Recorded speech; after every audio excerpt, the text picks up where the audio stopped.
Welcome, everyone. My name is Rebecca Slayton. I'm the director of the Judith Reppy Institute for Peace and Conflict Studies and an associate professor in the Department of Science and Technology Studies at Cornell. I'm pleased to welcome you to this panel discussion, which is co-sponsored by the Reppy Institute and the Latin American and Caribbean Studies program at Cornell. Over the past year, we've seen major shifts in U.S. policies towards Latin America, including a series of military actions directed towards Venezuela.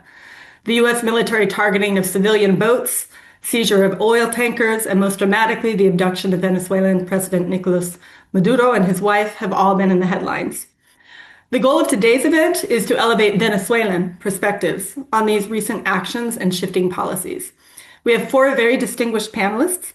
We've planned for just under an hour of discussion among the panelists, and then there will be time, about 30 minutes or so, for questions and discussion with the audience. We'll ask you to use the question and answer feature in the webinar, the Zoom webinar app or platform to submit your questions. To get started for today, I'd like to introduce our moderator, Irina R. Troconis. She is the Assistant Professor of Latin American Studies in the Department of Romance Studies. She holds a PhD in Spanish and Portuguese languages and literatures from New York University and an MPhil degree in Latin American Studies from the University of Cambridge. Her first book, The Necromantic State: Spectral Remains in the Afterglow of Venezuela's Bolivarian Revolution, was published by Duke University Press in 2025. And it explores the memory narratives and practices developed around the figure of Hugo Chavez in the decade following his death. Her current research focuses on how the Venezuelan diaspora engages with issues of nostalgia, materiality, and loss. She's the co-organizer of the online conversation series Rethinking Venezuela, Repensando a Venezuela, currently in its sixth season. So Irina, thank you very much in advance for leading today's discussion, and I'll hand it over to you. Thank you so much, Rebecca, and thank you to the Reppy Institute and to LAX for hosting an event like this. The panelists and I were talking about beforehand that I think it's a really important thing to have events that also highlight Venezuelan perspectives and the perspective of people who have been working on Venezuela for many years. And it is truly an honor for me to moderate a panel with three colleagues that I very much admire and respect, and people who have truly dedicated their careers to understanding the country. So I'm going to introduce them, and then I'm going to start with the first question. We have three panelists, starting with Margarita López Maya, who is a historian and emeritus professor researcher with the Center for Development Studies at Universidad Central de Venezuela. Her research delves into the contemporary socio-historical and socio-political processes of Latin America, particularly Venezuela. Some of her prominent publications include Democracia en Venezuela, Representativa, Participativa o Populista, El ocaso del chavismo, Venezuela 2005-2015, en Democracia Participativa en Venezuela, Orígenes, Leyes, Percepciones y Desafíos. Her work has garnered multiple fellowships, and she served as president of the Latin American Studies Association from 2022 to 2023. Furthermore, Margarita is actually currently located in Caracas. David Smile is the Charles and Leo Favre Professor of Human Relations and Chair of the Department of Sociology at Tulane University. He's a cultural sociologist who studies illiberal ideologies and how they impact democracy, governance, violence, and everyday life. From 2011 to 2024, he was Senior Fellow for Venezuela at the Washington Office on Latin America. From 2020 to 2022, he participated in the Wilson Center for Scholars Venezuela Working Group and is currently a member of the Atlantic Council's Venezuelan Solutions Group. His most recent work has been focused on various aspects of the crisis in Venezuela. In 2022, he published, along with Veronica Zubillaga and Rebecca Hanson, the book The Paradox of Violence in Venezuela, Revolution, Crime, and Policing, which has been very well received and which provides a new explanation for why violence surged during Chavismo, despite a decline in poverty and inequality. And we have Veronica Zubillaga, who is a Venezuelan sociologist. Since 2007, she has been a professor at the Universidad Simón Bolívar de Caracas. For the past 20 years, she has devoted herself to studying urban violence in Latin America. In recent years, Zubillaga has combined academia with public impact on social demand and armed violence, advocating for arms control and disarmament public policy in her country. In 2016, with her colleagues in Caracas, she founded the Red de Activismo e Investigación por la Convivencia, an association devoted to research on urban violence and activism on human rights and public policy for pacific coexistence. Currently, she's actively promoting discussions about the search for justice regarding police violence in Venezuela.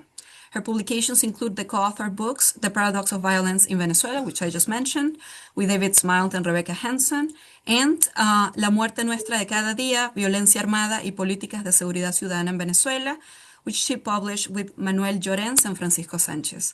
So welcome and thank you all so much for being here with us today. And I think I want to start with a historical question because I do believe that people sometimes think that the events on January 3rd just came out of the blue. And I think it's really important for us to understand that there is a history behind what is happening in Venezuela. So I want to start with David and then open it also to Margarita and Veronica to comment. But what historical factors, recent and not so recent, inside and outside Venezuela, do you think contributed to the events of January 3rd? Okay, thank you, Irina and Rebecca, Ken, and the other organizers of this event. It's great to be here. And also thank you. I'm honored to be included in Venezuelan Voices, which might be a little paradoxical for some of you. I'm not a Venezuelan citizen. I was not born in Venezuela, but I did live in Venezuela for 16 years, and I hope to live there for many more years. In fact, I actually do consider it home. And so this is very personal for me. Now, I'm going to assume that most people here know the basic outlines of what happened over the past 8 months. No, and I'm going to give an interpretation, really, of what happened, really, over the past 2 years, to try and understand where the operation of January 3 fits in. No, and the first stage is what I will refer to as the international securitization of the Venezuelan conflict. And this, I think we can think of sort of beginning with the electoral fraud of July 2024. At that point, Maria Corina Machado decided on an international strategy, went for an international strategy. No, basically the idea is that while, elections did not work, we need the international community to pressure and intervene. She understandably urged international stakeholders to recognize Edmundo González as president. She also re-emphasized the message that she's had for a long time, that Venezuela is a narco state and that Venezuela is a hub of organized crime that threatens the entire region, including the United States. In mentioning Nicolas Maduro as the head of the Cartel de los Soles. Now, of course, the Cartel de los Soles is an entirely fictitious entity. No, it was created. It's a term created by some Venezuelan journalists in the 1990s to sort of tongue-in-cheek poke fun of the very true fact that there are Venezuelan military officials that were involved in drug trafficking. But there is no thing called the Cartel de los Soles. There's not even actually a cartel to speak of in Venezuela. Cartel actually has a real meaning. It means that different drug trafficking networks come together to control prices and control markets. That actually has not happened in Venezuela. There are drug trafficking networks, but there is no cartel, nor Cartel de los Soles that was headed by Nicolas Maduro. But sort of in an effort to make Venezuela's democratic erosion into an international security problem, this became the message. And this has a long history. This is, in Venezuela for at least 20 years. There have been accusations that Venezuela has Hezbollah training camps, that it has Iranian missile silos in the West. Eventually the migration crisis itself, and now international crime. All of this is aimed at generating international intervention. The idea that this case of democratic erosion is actually an international security problem. Therefore, we need intervention. This is, I think, a political move that's as old as political conflict itself. To seek a stronger ally to defeat your internal ally. I think we can think of a second stage, what can be referred to using the name that some have come up with called crimmigration. The creation of the pushing of immigration into the framework of crime. Donald Trump in September of 2025 or 2024 sort of picks up on this. The notoriety of Nicolas Maduro, the infamous person that has just carried out this electoral fraud, and starts repeating false information that Maduro is emptying out his jails and his insane asylums to send immigrants to the United States. He picks up on some of the claims made by Machado's advisors and some other right-wing commentators in the United States, or that Maduro himself controls the Tren de Aragua. And there's a whole history there that I can talk about. But the idea that Maduro is controlling the Tren de Aragua and using it, and Machado and her advisors very much after Trump is elected begin to echo and emphasize this message. And there's a great Reuters piece on investigative piece on this. And sure enough, once he becomes president, Trump focuses on this message and uses it to put in effect the Alien Enemies Act, and send Venezuelan men to the Center for Terrorist Confinement in El Salvador. In other words, use it to be able to deport people without actual trial. The third is, and I'm going to try and cut this back a little bit, the fight against narco-terrorism. The Operation Southern Spear begins in August. And the whole idea here is that we are going to bomb these narco-terrorists that are bringing drugs to the United States. Of course, it's entirely absurd. Very little of cocaine that comes to the U.S. comes through Venezuela, less than 10%. None of these boats were coming to the United States. That's not how drug trafficking in the Caribbean works. The Tren de Aragua has no history of maritime drug trafficking. And of course, the real source of overdose in the United States is fentanyl. But over 100 people were killed in this operation to try and demonstrate this fight against narco-terrorism. No longer a law enforcement issue, it is a military issue, national security issue. Then in December, we get the Trump corollary, and this is a new national security strategy that basically affirms the Monroe Doctrine and says that, this is about the United States exercising dominion in its area for strategic resources. And Trump says this is all about oil. And we get, Operation Absolute Resolve and U.S. tutelage over Venezuela. So to end, what is it that led to the intervention? It was not an interest in Venezuelan democracy. And as I'll say in my next comments, that doesn't mean that it can't be used for Venezuelan democracy, but that was not the guiding interest. It was multiple interests. The Venezuelan opposition's in international securitization of the country's politics, Donald Trump stigmatizing and deporting immigrants, blaming them for crime, fighting drugs in a militarized way, and exercising desire to protect the U.S. and further its interest through military dominance. What these all have in common is the effort to push away from rule of law and democratic governance into a state of exception. In the case of the United States, immigration is no longer a civil matter. It is a legal and national security matter. Drug trafficking is no longer law enforcement. It's a military matter as well. And, resources in the region is no longer a situation of commerce and diplomacy. It's something that you do through military dominance. And so that is how I would answer that question, is what led to this intervention. Thank you. Thank you, David. I think that's really, really useful. And I want to also invite Margarita to comment a little bit. And maybe, Margarita, if you can also speak about, from Venezuela also, what has happened that led us here. I want to compliment what David has said there.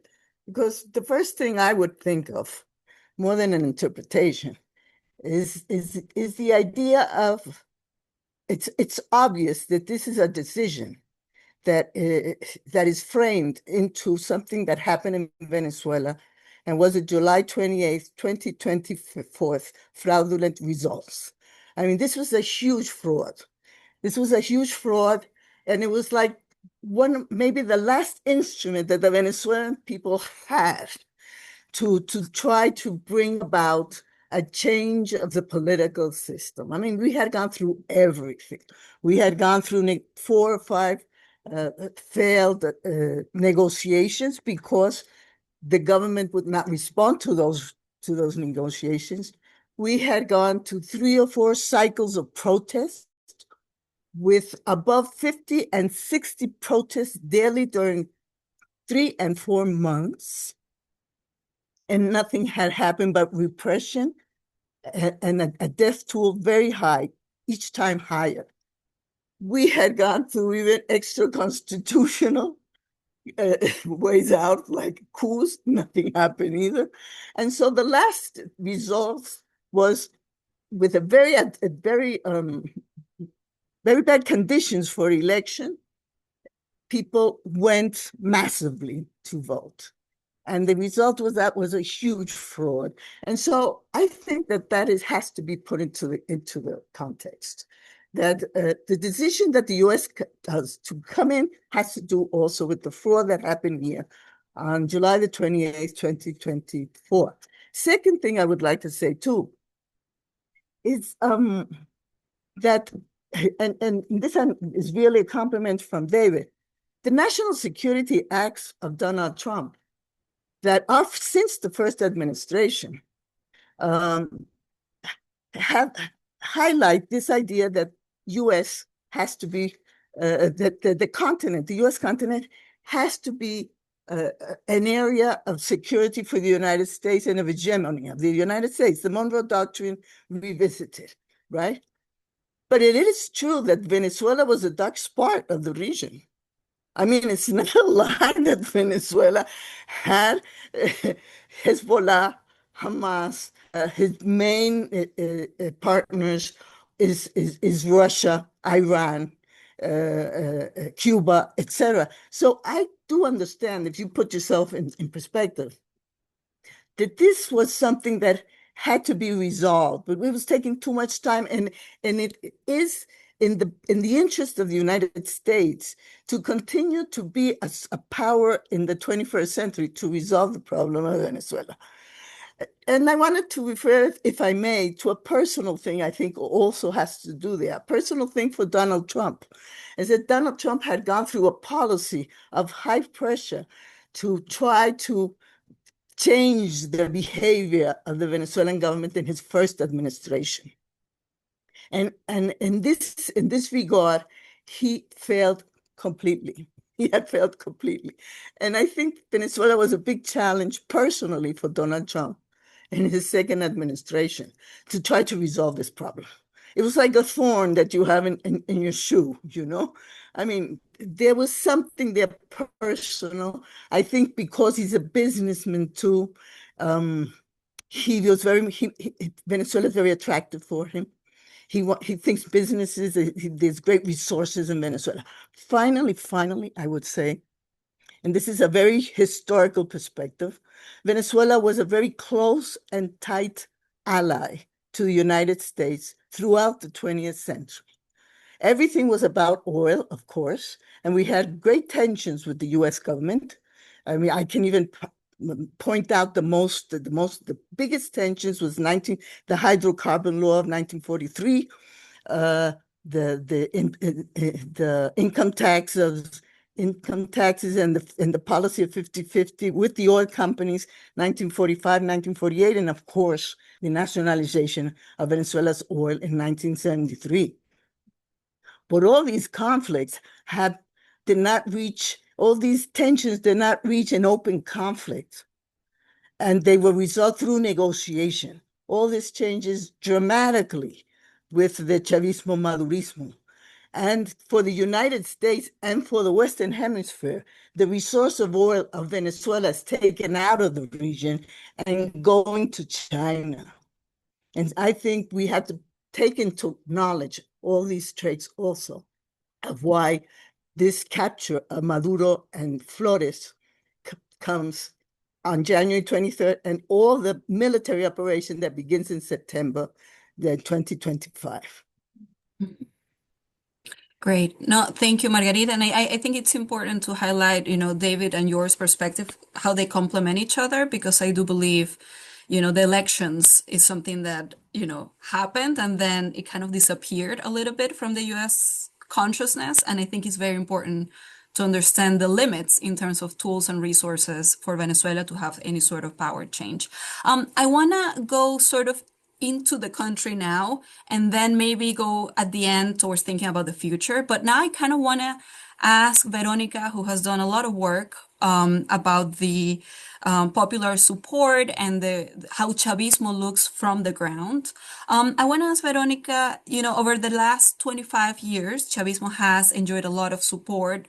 And I'm wondering how that relationship between Venezuela's popular sectors and Chavismo evolved, especially during Nicolas Maduro's administration. But also, Veronica, if I add a little bit, I am kind of really curious to know what's happening with the popular sectors, Chavismo, and everything now under Delcy Rodriguez, who represents a little bit such a departure from what the idea was, this anti-imperialist discourse was in the past that was so foundational for Chavismo. So, Veronica, if you can maybe comment on that a little bit. And sorry, Veronica, you're on mute. So, yeah. Okay, thank you. So, of course, I would like to start thanking you for this invitation, Irina, Rebecca, and having Venezuela on the focus.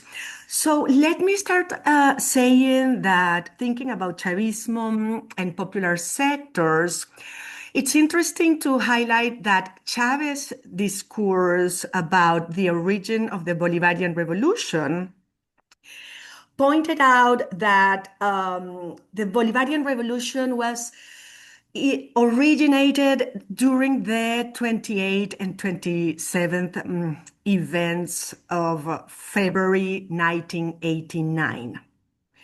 So these days, just to put in context, February 1989 for Venezuelans represents events of deep violence where after the announcement of the economic adjustment policies, we had massive protests in the streets, especially from popular sectors and looting. So there was a very violent and massive repression by the armed forces to the people in the streets. So the government of Carlos Andrés Pérez recognized 300 dead people, but NGOs and human rights organizations recognized at least 1,000 killings. So this is the original promise of Chavismo, is that the armed forces would never again, or the state would never again repress the popular sectors. And there is also a promise of popular vindication and the idea of el pueblo as a political subject. And Chavismo would monopolize this idea of being the representing the interests of the pueblo. So in 1998, Chavez is elected. And years after, he was an outsider. So, and of course, he was elected, and he represented the hope for el pueblo, or for having this political recognition as a political subject. We had the boom of oil prices, and we have that period of massive redistributive policies that were called demisiones, that were huge amounts of monies. So these kind of policies, of course, alleviated everyday life in terms of income, but do not or did not change at all the structure of deep inequality that we have in Venezuela. We still have urban inequalities, deep urban inequalities between what we call the barrios and the urbanizaciones, the more city urbanized sections and the barrios. So those structural inequalities persisted. But under Maduro's presidency, the situation changed radically. Maduro was elected after Chavez's death. And if Chavez was elected, still very popular, with 10 points apart from the other candidate, Enrique Capriles Radonsky, 5 months after, Maduro was elected only with 1.5 points. So you can imagine the problems of popularity and legitimacy that Maduro began with his government. So as soon as Maduro started his government, we started to have massive protests in the street, especially in the middle class sectors of the city. But with Maduro's government, we had the collapse of oil prices, the collapse of oil industry, and of course, Maduro radically lacked the charisma that Chavez did. So Maduro's government started to be based more on coercion than his predecessor. So it is with Maduro that we started to have an important migration of the popular sectors, especially after 2018. And this is very new in our country, this massive migration of the popular sectors. And we have to understand that for Venezuelans, migration, of course, like with every country, but it's a very painful decision because the sense of what it is a good life is to share with your family during the weekend. So Venezuelan culture is very family centered. So migration is a true tragedy for Venezuelans. And we started to have important migration from the popular sectors. Also, those were the times where homicide rates were high. And of course, in a context of scarcity that we also called humanitarian emergency, lots of unrest were in the popular sectors, and the response was massive militarized lethal raids in the popular sectors. So it was the period where militarized raids known as Operativos de Liberación del Pueblo were launched in 2016. And during 2016 until at least 2019, the police forces and the National Guard were responsible for at least 4,000 killings every year. And mostly those were people from popular sectors, mostly men. And just to give you an idea, Brazil is a country with 200 million inhabitants, and the police forces in Brazil are known to be one of the most violent police forces in the world. Well, in Venezuela, police forces were killing more people than in Brazil, just to give you an idea of the lethal, massive violence perpetrated during the Maduro government. Finally, I would say that there was also a sense of abandonment and orphanhood in terms of public policies. The precarity of the public policies were reduced to a bag of food distributed within the popular sectors. And I will end highlighting the events after the elections in 2024. After the fraud of the elections, mostly those that protest in the street were popular sectors. And again, they were massively repressed. And this time, the images of the colectivos that are non-state armed actors were very visible within the popular sectors and repressing popular sectors. So to complete this circle, those events clearly mark the treason of the promises of the Bolivarian revolutions to the popular sectors. For me, my interpretation is that this is an important rupture of the promises of the Chavismo.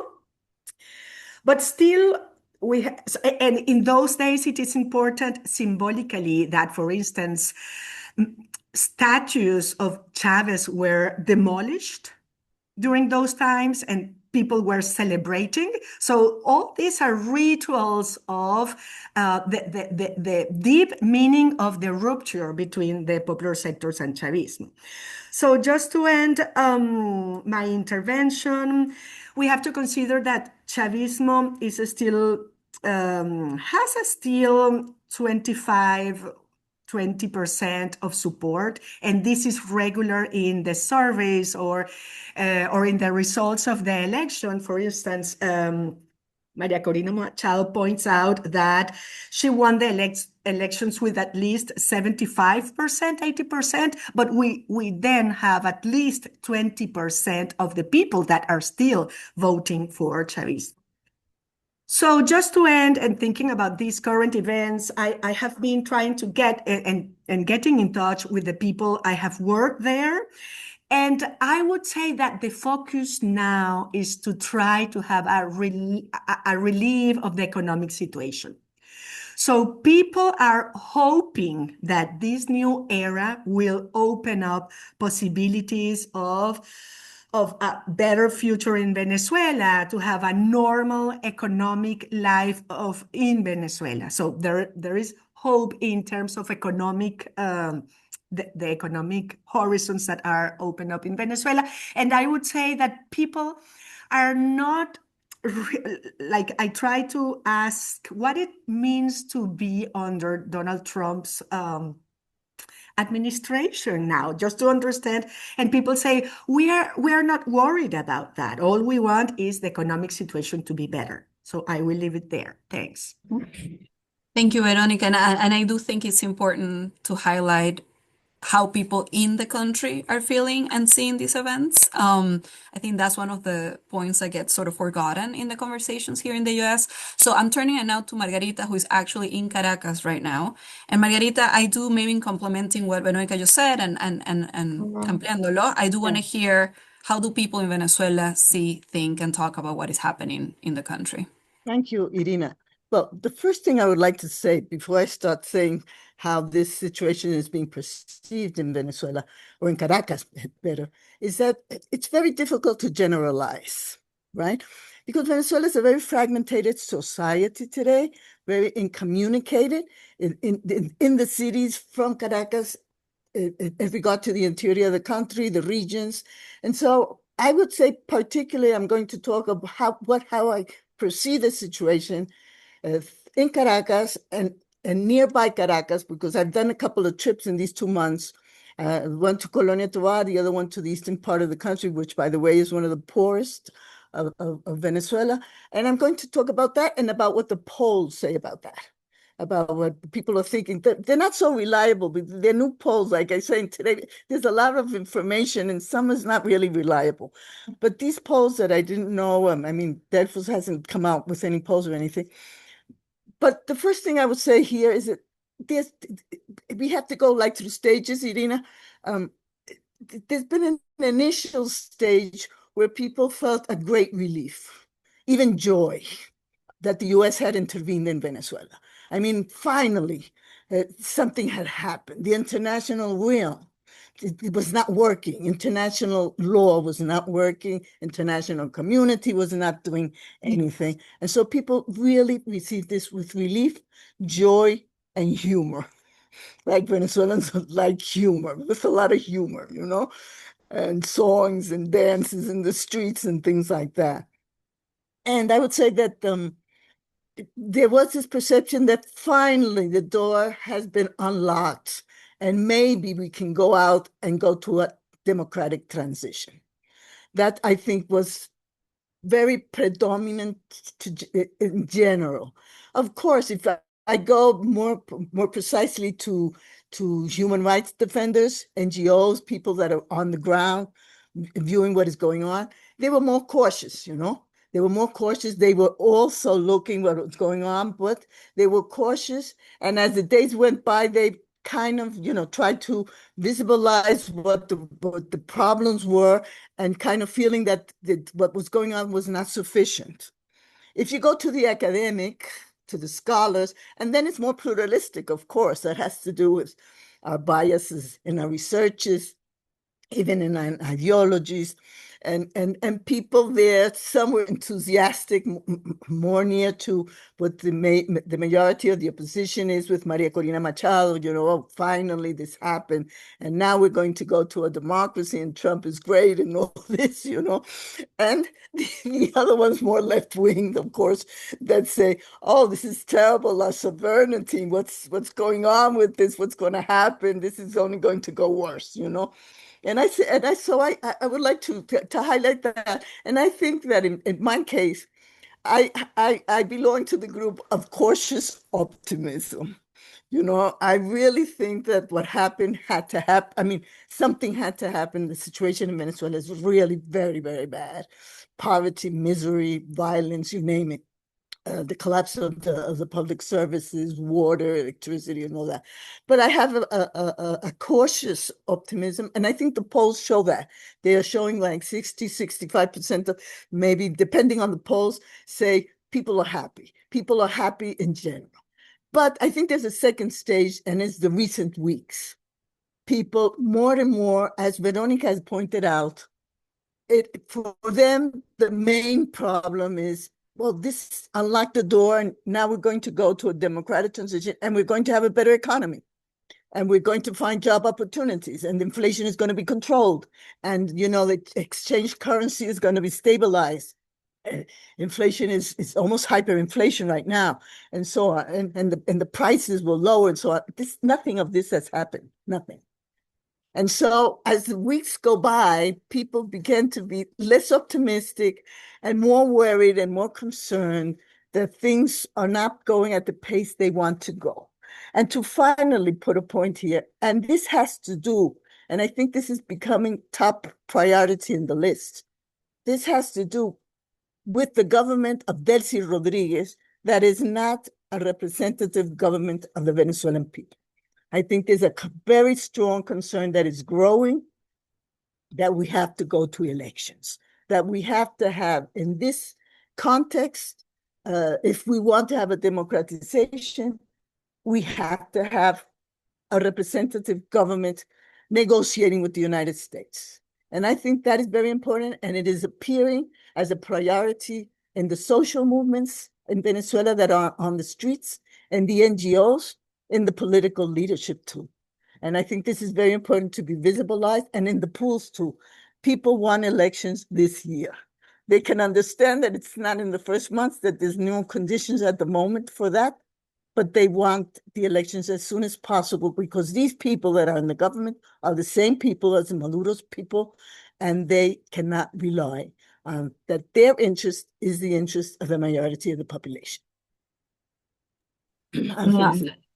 Yeah, no, thank you, Margarita, because I think it's very important what you're saying about the diversity in the reactions, but also the stages. I think sometimes people want just like one reaction that lasts forever, but I do think it's really important to highlight the changing environment back home. So I really appreciate what you're saying, and I do have questions about the transition. But before I get to that, I kind of want to move us towards, okay, the transition part and what are things looking like now and towards the future. So I'm going to start actually with David. And David, and again, open also to Margarita and Veronica, but first I want to hear David comment on, okay, as Margarita just said, people back home at the beginning thought, okay, taking out Maduro is going to bring out the transition. These things are complicated. There are no elections. I think there are also issues regarding the amnesty law and the release of political prisoners that we can talk about later. But right now, David, what is the U.S. at this point, especially now given the recent world events, what is the U.S. interested in? Is that clear? You said it's not encouraging democracy. Is it just access to Venezuelan oil? Is it projecting the U.S. power in the Caribbean? Is it reorganizing that world order? Like, what is it for the U.S. right now? Or is it just about elections in the next years? So what is the U.S. getting out of this? And what does it see itself getting out of it in the future? And you're muted. Sorry. Yeah, thank you. Well, that's a really difficult question to actually answer. Let me find my notes here. The uh, you know, I mean, I think, as I said before, I think, at this point, this is sort of an exercise for the Trump administration to demonstrate dominance in this hemisphere, as well as an exercise to sort of demonstrate its theory of change, that you can have desirable results through force, no? And so, I'm a Democrat with a small d. No, I'm critical of this entire operation, what it means for United States democracy, what it means for the rules-based world order. No, in fact, I think, in fact, we're seeing right now what it means for the rules-based order. No, the apparent success of this Venezuelan operation fed directly into, the desire to bomb Iran without a real plan or a real clear strategy, a real clear exit strategy. So I think, I'm very critical of it in that sense. At the same time, I think this is undoubtedly a great opportunity for Venezuelan democracy. No, and I don't think there's contradiction in saying that. No, I think, this is something that many Venezuelans have applauded, and I totally understand that. I personally suddenly think, wow, maybe I can go back to Venezuela soon. No, and so it's a source of optimism for many people, including, I think, the three panelists. Even if we might be overall sort of critical about how this happened.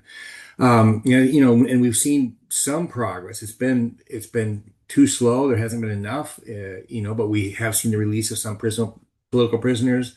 We've seen an amnesty law.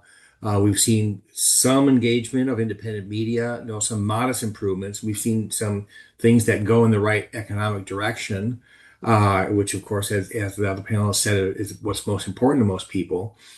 But I think one of the things from my previous story, the previous intervention, is that people need to realize, Venezuelans need to realize, that Trump is going to use Venezuela for his own purposes. That is first and foremost what is most important. He is going to use it for his own purposes. He has taken Maria Corina Machado's different messages and turned them to his, about the Tren de Aragua, about the $1.7 trillion opportunity in Venezuela, and turned them for his own purposes. And so that is the base point. And what people need to think about is, like, how can we get democracy in Venezuela to coincide with what Trump wants? No, I think, if you look at it, it's not going to be easy. Right now, Trump is currently 15 points underwater, 8 months before the midterm elections. He just took on an unpopular military intervention. It's the first one in I don't know how many decades that starts with majority opposition. So it's just really, really unlikely that he is going to spend his political capital on Venezuela this year in 2026. I don't see elections coming in 2026. He sees Venezuela as a success story. His relationship with Delcy Rodriguez as kind of a model for his new foreign policy. He's not going to try and perturb that in the short run or the medium term with elections. No, because that's like his success story, and I think he wants to go into midterm elections at least with that to show. And I think, after the midterm elections, it's going to be even more difficult because the Republicans are likely to lose the House, and that means that the House is going to revive the War Powers Act. It will probably pass. And that will really reduce the Trump administration's sort of threat of force, which in the end, that's what's really, making the Delcy Rodriguez government carry out these reforms. So I think what happens in the future is going to depend on Venezuelans, the Venezuelan opposition, playing their cards right. And I just published a piece on this on Monday in La Silla Vacía in Spanish, the Colombian, digital web outlet, and also on my Substack. In English, basically saying what the opposition needs to do is reduce the cost for the Trump administration for them to support democracy. I mean, I think,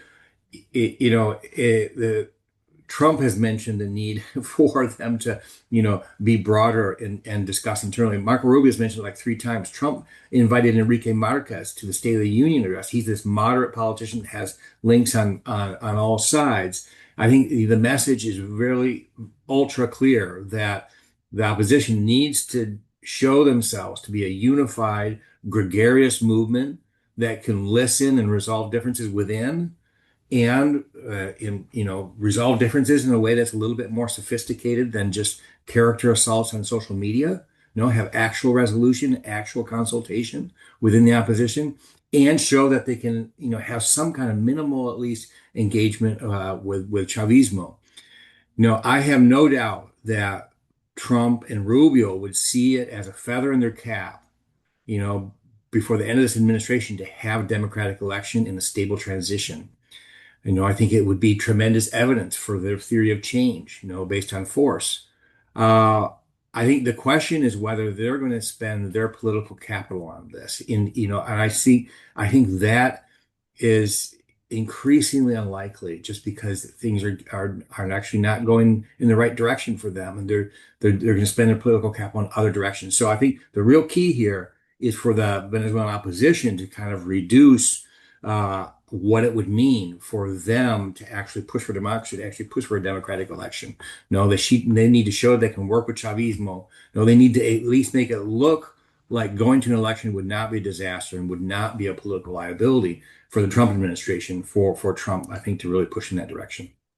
Thanks. Thank you. Thank you, David. And it's hard to hear too, right? How much of everything that needs to happen is in negotiation, and always thinking of what Trump might do the next morning.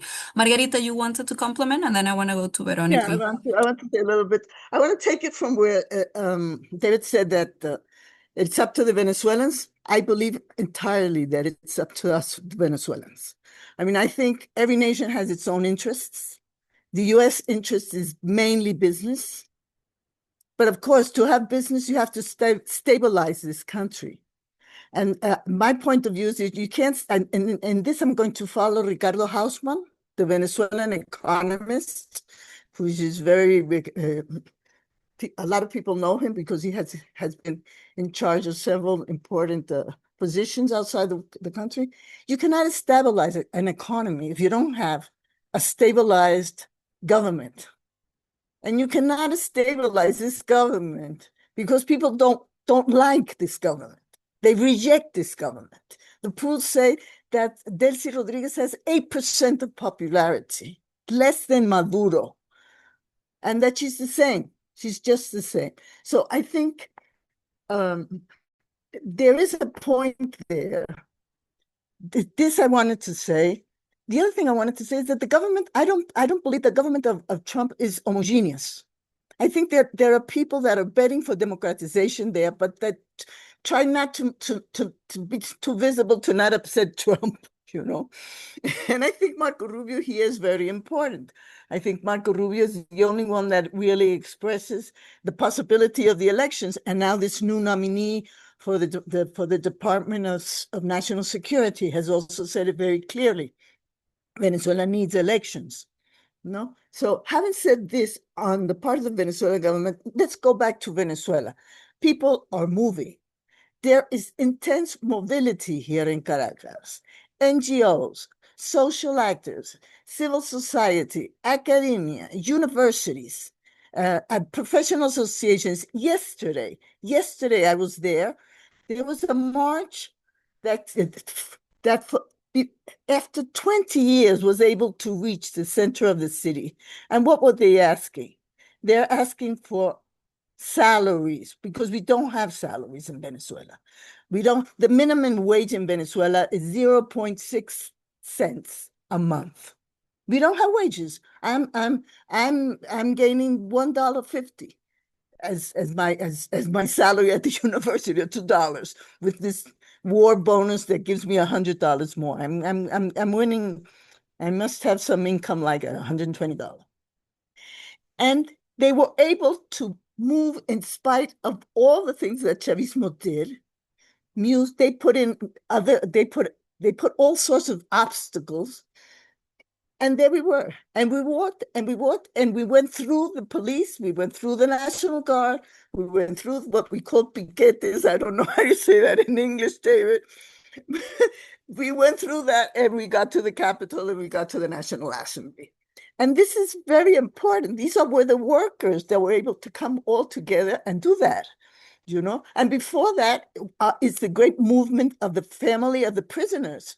That's a great social movement that is emerging there. And behind there, we have the NGOs of human rights, the defenders of human rights. And then we could talk about what the universities are putting out, what the professional associations like the lawyers are putting out. Listen, we have to go to these and these reforms to have a judicial power, a real judicial power, to have a real education. I mean, we have to go through reforms here. We have to reform the works acts, the labor acts, because we need to have people with salaries, with income. And so in my point of view, the road towards democratization has to be put forward, and civil society is doing their job. They are doing their job. Who is not doing too well the job is political leaders inside the country. Because I think Maria Corina Machado is doing a great job outside the country, by the way. I think she has been able to just, I mean, if you see the demonstrations in Chile, I mean that's something very, very important, and the talks that she has gone through the region. She and the majority of the opposition that she represents is trying to open that road. But we have an opposition in Venezuela very weak, that may want democratization, but have other diagnoses about how to get there, and that really are trying to talk to Maduro and negotiate with Maduro, but are not going to the streets with the rest of the people, because what the people need, civil society needs, is political guidance. And since Machado's outside, she needs to come back, undoubtedly, because there's no political guidance in Venezuela if she doesn't come back. Because what we see in Venezuela is not a political guidance. What we see are these guys that of the opposition that Maduro gave them their positions in the National Assembly, and they talked to the government and tried to negotiate with the government. They have no political muscle to do anything really there. And so I think those are the things. This is the complexity of what's going on. Democratization is the main responsibility of us, the Venezuelans, and civil society is doing their job. I believe outside a good job is being done, but I think the political leaders in Venezuela, they are weak. Of course, the parties are devastated. I understand that, but nevertheless, I mean, we need a connection there. We need an articulation between civil society and the political leaders and the political parties. Thank you, Margarita. I think it's really important what you said, that it is Venezuelans who are mobilizing, and Venezuelans are not just waiting for Trump to come, because I think that's an image that has been kind of circulating, that in Venezuela nothing is happening and the people are just waiting. I think it's really important to know that people are mobilizing. But then I also want to jump to Veronica, because Veronica has done such an incredible job studying the colectivos and the armed groups. And I am wondering, Veronica, how do you see, if we're thinking of a peaceful transition, but also if we're thinking about the status that the colectivos and the armed groups have had for the last 2 decades, what role do you think they're playing or they will play as we move towards, a potential maybe election, or even just the idea itself of transition? Yes. So thank you for this question, because I think it adds a layer of complexity to what David and Margarita were talking about. So I think we have to understand and see the current situation within the process of deep militarization that the Venezuelan society has experienced, and how Maduro, his government, the militaries became a more and more powerful actors. Right now they represent a sort of economic corporation. They have economic interests in oil, in mining, in food distribution. And within that frame, that Chavez usually used to call it the military civil union. With that frame, the colectivos became more and more important within the Maduro government, in order to control social unrest, to control territories and social population. So I want to jump to the current situation, that for me, it's very volatile. So what we are having now is this coalition of a civil military alliance that is conformed by the Rodriguez brothers and Diosdado Cabello, that represents the armed forces. And For me, beside the fact that Trump is very happy with Delcy Rodriguez, the game is only starting. So we can see a deep tension between the military sector of the coalition and the civil sector. If after the day after the invasion, of course, Delcy Rodriguez denounced the kidnapping, that was the word she used, the kidnapping of Nicolas Maduro. But then hours after, she was talking about the new reciprocity and the new diplomatic relations between the US and Venezuela. So we are having this theater of juggling between trying to demonstrate that she is loyal to Maduro and at the same time trying to demonstrate that she's having this great reciprocal relationship with the United States. But at the same time, days after, we could see Diosdado Cabello very present in the media with in a speech where he was with police forces with their guns exhibited, saying that if there is no violence, it's because the state has the monopoly of arms. For me, this is a threatening of what can happen.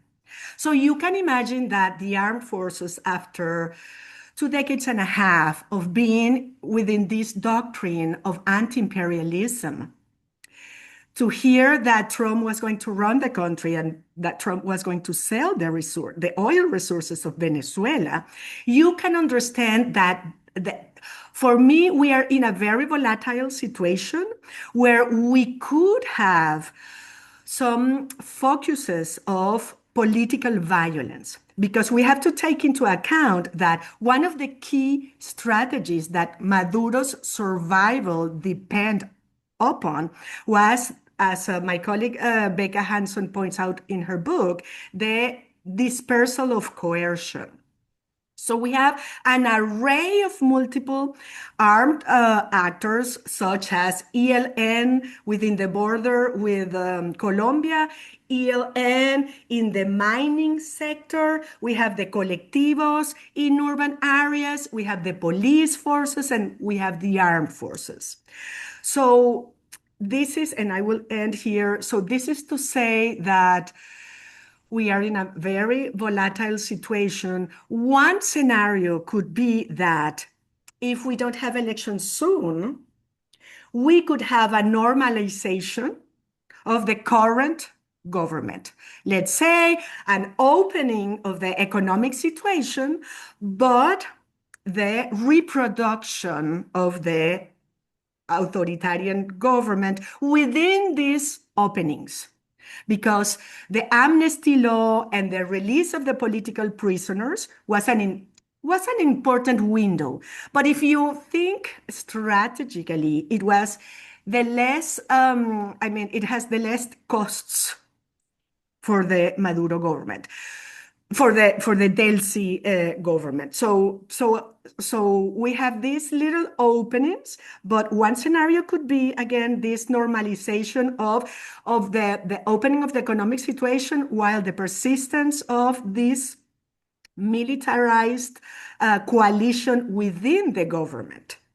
And just to close, it's very significant that days before the elections, Nicolas Maduro Guerra, his son, the son of Nicolas Maduro, was saying that for them, the most, the horizon that they were projecting is have a situation like China, like this opening in economic aspects, but the continuation of this kind of controlled political situation. So if civil society if we don't push forward the claim for redemocratization, we could go to that scenario of reproduction of what we're having now, with possible focuses of political violence from the colectivos or all this array of armed actors. And I will leave it there.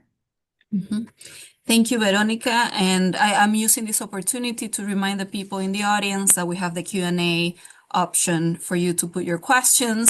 We already have some questions there. I think some have already been answered, but I'm just inviting people to put your questions. And I just want to end and I'm asking the panelists to do this reflection kind of quickly so that we can get to audience questions and other questions.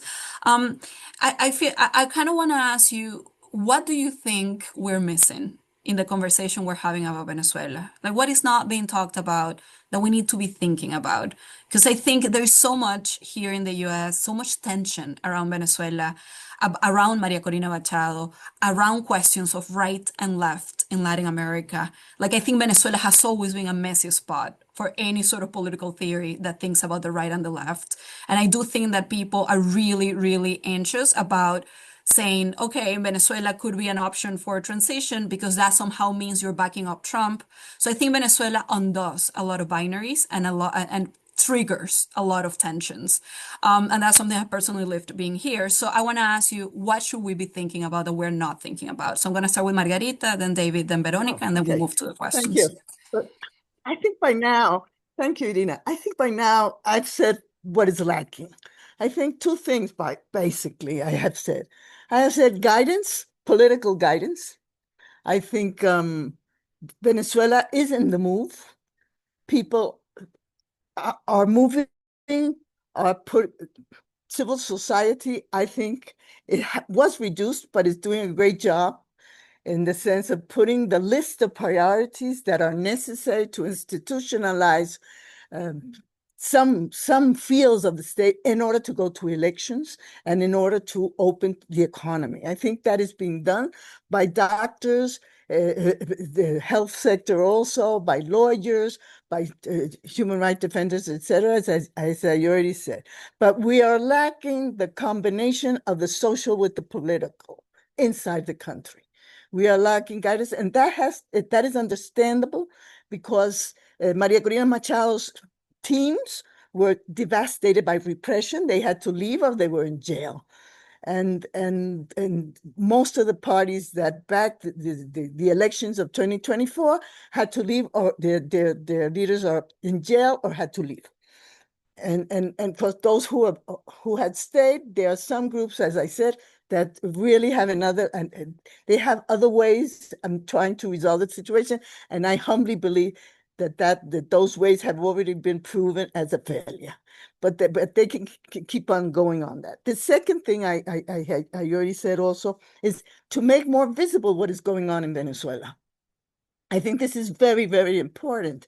Things are going on in Venezuela, and Venezuela is not a minor child that has to be given the lessons. They know what they want. Civil society knows where the priorities are. And maybe the political community isn't as savvy as the social one is, but I think the teams of Maria Corina Machado are pretty good teams in the economy and to produce institutions that can go to elections and maybe in a couple of things more. And so I think that is what's lacking. But I wanted to come back. I didn't want to lose something that Veronica said. I believe that the military in Venezuela were defeated on January the 3rd. They have a huge defeat. They were humiliated completely. So I don't think the volatile scenario is really that volatile. I think the military are paralyzed at this moment. We are waiting to see what is going to happen to Vladimir Padrino, because really his behavior that day was terrible, and the armed forces are really in conflict inside because of what happened. They weren't able to give an order to defend the country, not to attack. Who's going to attack an operation absolute resolve like that? But to defend, and nothing happened, And so I believe that we are going to have focus of violence with the colectivos probably in some groups, because that's inevitable. I mean, there's the FARC, although I've heard information that the FARC are moving out of the country, and the ELN too are moving out their headquarters of the country. But I don't overestimate the scenario in the measure as that we have this tutelage government of Delcy Rodriguez, and we have the operation of the military of the United States. So I don't think the scenario is really that pessimistic, Veronica, as you put it. No, that's something I wanted to say. And I wanted to say something else, that the colectivos are really José Cabello does not command the colectivos. That does not command the armed forces. That is the part of Vladimir Padrino. The colectivos are really, and security forces, police, and all that. That is under José Cabello, and that is a point that we still are not clear what is happening there, because actually, that is where where I think the most uncertainty we are seeing from what is going. And I think that is also the challenge for the Delcy Rodriguez government. She has to prove she can control that spot in the government. And until now, she hasn't proved it that much, I mean, we still have more than 500 people in prison. And so I think that is because she has not had the capacity to negotiate that out, Yeah, thank you, Margarita. And actually, Rebecca is alerting me that we have several questions in the Q&A. So I'm gonna choose, and then I'm gonna open it, and any of you three can decide to answer it. But maybe starting with David and Veronica, and then Margarita. So one, I think Ken's question about the Chavista hardliners have been in some ways addressed, but I want to jump to the question by Martin Revelo, who says, will the removal of Nicolas Maduro weaken the political identity of the popular classes, or could it instead strengthen their sense of exclusion and resistance? More broadly, could the intervention further fragment Venezuelan society and deepen its polarization? For example, generating both a strong opposition and strong support from popular sectors. And I think that's a really important question. So is this just further polarizing Venezuela, or is it, in a way, creating a path for a different kind of political identity that is not so strongly divided? So let's start with that one. I know, David, is that you wanting to answer? Oh, no, Sure. yes. Sure. I can answer, take a stab at that one. Yeah. I mean, I think we're way past that point. No, I think the whole sort of deterioration and sort of debacle of Chavismo during Maduro. I mean, I think that has had an impact, on at least the great enthusiasm and political identity that many in the popular classes had about Chavismo, about a government that cared about them, about a government that was articulating them. I think that has all fallen apart. I think the removal of Nicolas Maduro, if anything, probably sort of revives that. Probably sort of thinks, well, we got rid of that. Maybe now we can articulate and do something different. I don't see that it's fragmenting Venezuelan society further, at this point. No, it could. It depends on what happens in the future. Depends, what kind of conflict emerges in the future. But I don't see that it fragments it more than it was already beforehand. I'll leave it at that. Thank you, David. I Margarita? would say also that the polls, I mean, that and COVID and the statistics show that in Venezuela, more than 80% of the families are poor. So when we talk about popular sectors today, really, well, what are we talking about? I mean, I'm a poor. I'm of the popular sectors. I had to go out and workers, right? I mean, that is tricky. That is a Chavista discourse, I would say, because today. And also, the poll said before the elections of 2024 that 75% of the people wanted a political change. So in Venezuela, the middle and upper classes with Chavismo, Madurismo, is like 10% of the population. So what are we talking about when we talk about the weakening of a popular identity? I think we are very much homogeneous in our poverty here in Venezuela. And of course, this is a very polarized society where there are people very, very rich, and the rest of us are poor. I mean, we can barely make ends meet at the end of the month, And some people are really, really in very bad conditions. So I think I agree with David. That has fallen apart, and something else is going to emerge. We don't even know what kind of society we have. We have a society divided in people that have dollars and people that don't have dollars. That's more or less the social division that we have in Venezuela. Yeah, I want to make space for Veronica as well to answer, but I just want to point out that David Ost's question, the one that comes two down, is kind of about that. It's like, what is the difference in the reactions of workers, the poor, the middle class, and the old elites? And I think, Margarita, what you seem to be saying is it's really hard to talk about that division because there is a homogenization of poverty, where it's like you're poor or you're not. And I think those identities seem to be, at the very least, not as loud as maybe they have been before. Veronica, do you want to add something to this before? You're on mute, Veronica. You're muted. Yes, so thank you.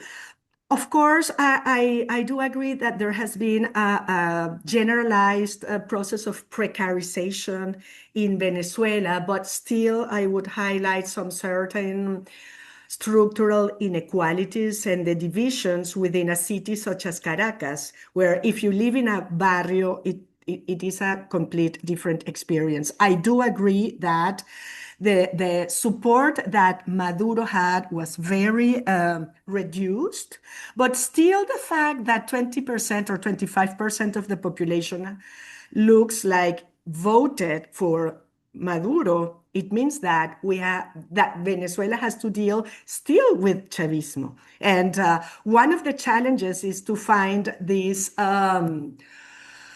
form of coexistence in a pacific way. And another thing that I would like to respond to Margarita, I didn't say Cabello was controlling the armed forces. That is not the point. But he has control on armed groups such as colectivos, for instance. And also an important point is that colectivos are also autonomous. These are not groups that are within I mean, some of them come from the police forces and they are in these gray zones. But there are lots of armed groups in Venezuela that are autonomous. For instance, the ELN is very present in Venezuela and it has become a binational armed group. So we do have enormous challenges ahead. For instance, if the US wants to come and start the mining business, well, the mining business right now is controlled by the ELN and the militaries in a network of illicit in an illicit business. But these are challenging aspects that we are still have to see how it will develop. And for me, one of the points that is missing now in the conversation is also the search for justice for all those at least 16,000 people that were killed in the popular sectors in Venezuela. They are not political prisoners, but they were killed within the frame of these militarized raids. And we have a gender aspect that is very important. If all the men were killed, those that are taking care of the children that were orphan are the mothers, the grandmothers. So there is a gender aspect when we need to think about reparations, how to repair what has happened in Venezuela, and specifically within popular sectors. Thank you. No, Veronica, I really appreciate you saying that because, in fact, I don't think we're talking enough, at least here in the US, about not just reparations, but what happened to people, like not just the political prisoners, but what about the death of people, the illegal killings, like where's all of that? And I think that really complicates too how to imagine a transition, like how what justice is gonna do and what is gonna be able to do and allowed to do to respond to that. So I think that's central. I'm kind of putting questions together in efforts to get to everyone. But I think there are two questions, one about China and one about Colombia. And I kind of want to make them broader in the sense of maybe thinking, again, Venezuela has occupied such a complicated position in Latin American politics. how would the election in Colombia affect Venezuela? I also want to ask, how is what's happening in Venezuela going to affect other countries in Latin America? And more broadly, the question of Sebastian was, what was the relationship with China? And is there a way in which that relationship with China might be continuing today? Or how is it going to impact the elections and political economic stability of Venezuela? So we can either talk about, regionally, what is happening and how might the situation in Venezuela impact and be impacted, and more internationally, the relations with China, I would say even with Russia, like what is happening with those relations now. So take whichever you want. And I know they're big, so I'm gonna. I could start and Okay. they can compliment. Actually, I can start. I'm not an internationalist, so what I'm going to say has to do much more with what we see, I perceive and read, basically. I would say that Venezuela has been, for years now, a lab of experiments of the New World Order. I think Venezuela is a place where a lot of they have done a lot of experiments to see how the world order is going to emerge. And that has to do with what I was going to say about China. No? China has been very aggressive coming in Latin America, has very important investments in Latin America. By the way, China is not the most is not Venezuela, because Venezuela did never pay its debts with China, and so the relation with China was among his partners was the weakest, I would say, because they were really concerned about their debts, and they haven't given credit to Chavismo Madurismo for the last 7 or 8 years. And so I would say that what Donald Trump has says is, well, business is business. They can come in and have business if they want to, but they have to have business in another world organization of commerce. And I think that's more or less transferred the part of China. But for Latin America, what you say is very important, because Brazil and Colombia have been trying to live with Chavismo Madurismo, right? And they had failed to do so. They had their ups and downs there. And so now there's the opportunity of re-elaborating relations with Venezuela. Of course, we have to say with what government, because if the worst scenario is that the Rodriguez stays until the end of Maduro's term, then there's going to be a lot of problems in Latin America with this government, right? Because I mean, it's really very difficult to have a good relation with these people. But if there is a change and the road for democratization happens, I have to say something here. I don't think left wing has any chance anymore in Venezuela for some years. I mean, we have to be very clear on that. I mean, they have done such a worst job that I don't know. I don't think we have had in the 20th century and a president as unpopular as Maduro. And Maduro always used a left-wing discourse. So it's very difficult for Venezuelans to disattach the left-wing parties from Maduro and Chavismo. And so I really believe that we are heading for one of these populist, maybe right-wing governments, in the best case, a centrist government in Venezuela, if we go to elections. So I think that said, we will probably work better, bring less conflicts in Latin America with governments that are also more or less center or right-wing centered, as probably going to happen maybe in Colombia. And in Brazil, well, Brazil can adjust. I mean, Brazil has been trying to adjust to any situation, has a very powerful policy of international relations. And I think if we have a democratic government, they can live with any kind of government that happens there.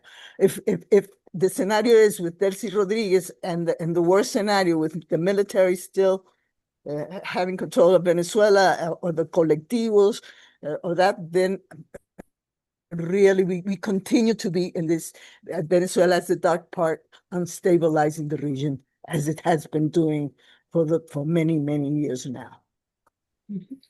Thank you, Margarita. Veronica, I see your microphone off, so maybe you want to go next, and then David? Yeah, I mean, I just wanted to add like the challenges for the left in the region. Um, Imagine like the US invaded a country in Latin America and there was this silence, right, from the other governments, especially from from some parts of the left. So Nicolas Maduro, I do agree that devastated the reputation of the left. Um, I guess one of the reasonable responses and current responses have been Boric in Latin America, trying to distance himself and pointing out that Maduro do not represent the left and that there could be no left with massive human rights violations. So yes, I do agree with Margarita that the times for the left in Latin America are very difficult, and we probably, yes, move to this new right wing wave that we are experimenting. Hmm, interesting. I will maybe go back to In this the at the end, region, but in the yeah, region, in the it's region. like caste. So Yeah. I do wonder before moving to David, just to leave it out, not to answer, but I do wonder about the difference between the discourse of the left and the sort of more leftist practices on the ground. Like I wonder, and I will always wonder, that's a personal thing, if we can still talk about left and right, or if we need to talk about left and right when we're trying to imagine a new coexistence in Venezuela, or if there's something about the practice and not necessarily the discourse that can also survive this moment and maybe open it to something else that I feel like rhetorically and politically and theoretically, it has been a suffocation to yeah. explain Venezuela in such binary terms. So, but I Yeah, don't but know. there is Mhm, something I want to point out, and I think that for Maria Corina Machado is a challenge to mhm, become also uh, to represent the interest of the popular sectors in the sense that when 238 Venezuelans were brought to the most horrible prison in El Salvador, she kept silence. On the opposite, she said, well, if they are from Tren de Aragua, it's okay that they would go to the prison because they are not going to be able to help Maduro. I think that these kind of speeches have been a terrible mistake, and there is an important work in terms of getting in touch with this orphanhood that the popular sectors have in Venezuela and the victimization that the popular sectors have experienced in Venezuela under the government of Nicolas Maduro that have massively attacked and killed people in the barrios. So the challenge to launch processes of justice that take into account these massive processes of victimization is a challenge in Venezuela now. mhm. Thank you, Veronica. David? Okay, thank you. I'm going to sort of repurpose the question for something that I can actually talk about. The in sort of the international context of Venezuela, I think currently the 800-pound gorilla that they're facing is the United States. I mean, that is the overwhelming issue, both for the Delcy Rodriguez government and for the opposition, Maria Corina and others, are like trying to figure out how to navigate to get what they want in this context in which this 800-pound gorilla is dominating. One of the things that the U.S. has said is that Venezuela has to break ties with China and Iran and these other countries. I think in the case of China, uh, this will mean sort of a repackaging. There's no way that Venezuela can break ties with China because it has a huge debt with China. It has all kinds of commercial interests with China. That itself would be hugely destabilizing to try to break ties with China. So that will continue. But I think I see Venezuela actually for quite some time, but now it's just accentuated as in this sort of world power struggle, between these superpowers, between sort of Russia and China on the one side, and the United States on the other side, and the Venezuelan people basically having very little to say about it. I think, in the medium and the longer term, Venezuela needs to work towards reinforcing its relationship with the middle powers, with, Mark Carney, the Canadian Prime Minister's speech about the middle powers and rules, having an interest in reinforcing the rules-based order. I think that, that's the space I think where Venezuela should try to fit. Very difficult to even think about that right now. But I think, looking at the trade agreement between Mercosur and the Union and the European Union, I think is a great indicator. No, and Venezuela certainly has, opportunity to engage Europeans. It has Spanish and Italian oil companies coming back in, and the Europeans have had really articulate and tangible interests, at least since 2018, in Venezuelan democracy. So, I mean, I think, and I think for the region as well, the region, really failed to be effective in 2024. There's still space there to try and articulate and try to develop, the region as middle power diplomacy and something that reinforces the rules-based order. I think, yeah, and just going back to what Margarita and Veronica were just talking about, I totally agree. I think, this, Chavismo in the past, really, I think, depending on how you cut it, the past 20 years, or definitely the past 10 years, has been an unmitigated disaster for the left.